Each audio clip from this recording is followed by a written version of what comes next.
এই কণ্ঠস্বরটাকে আজ সবাই চেনে, কিন্তু এই কণ্ঠ জন্মায়নি একদিনে।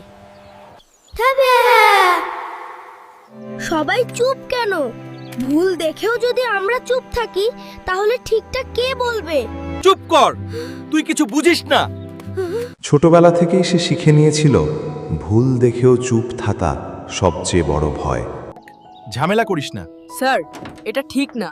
ভুলকে ভুল বলা ঝামেলা হলে ঠিকটা আর কখনো বলা হবে না। গ্রাম থেকে ক্লাসরুম, ক্লাসরুম থেকে রাজপথ, প্রতিটা ধাপে সে বুঝেছে প্রতিবাদ শেখানো যায় না, সেটা অনুভব করতে হয়।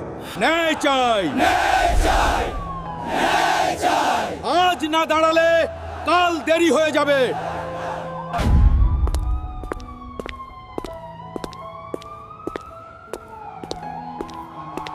একজন হলেও যদি শোনে, তাতেই যথেষ্ট। আমরা কেউ বিপ্লবী হয়ে জন্মাইনি।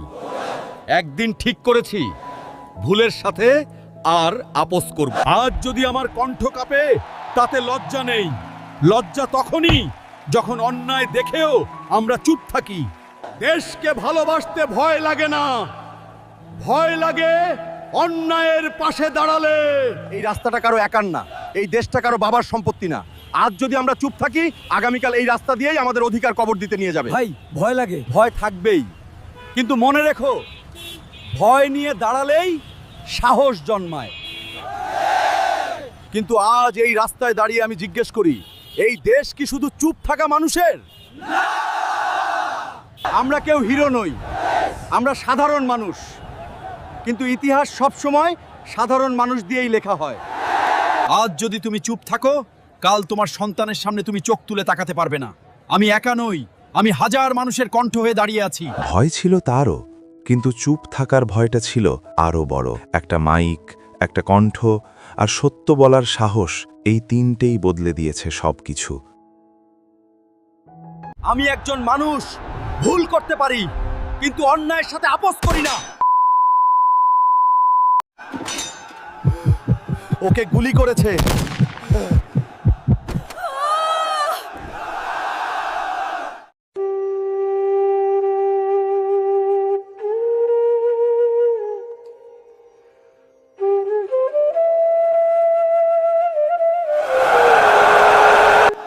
ওকে থামানো গেছে, কিন্তু আমাদের না।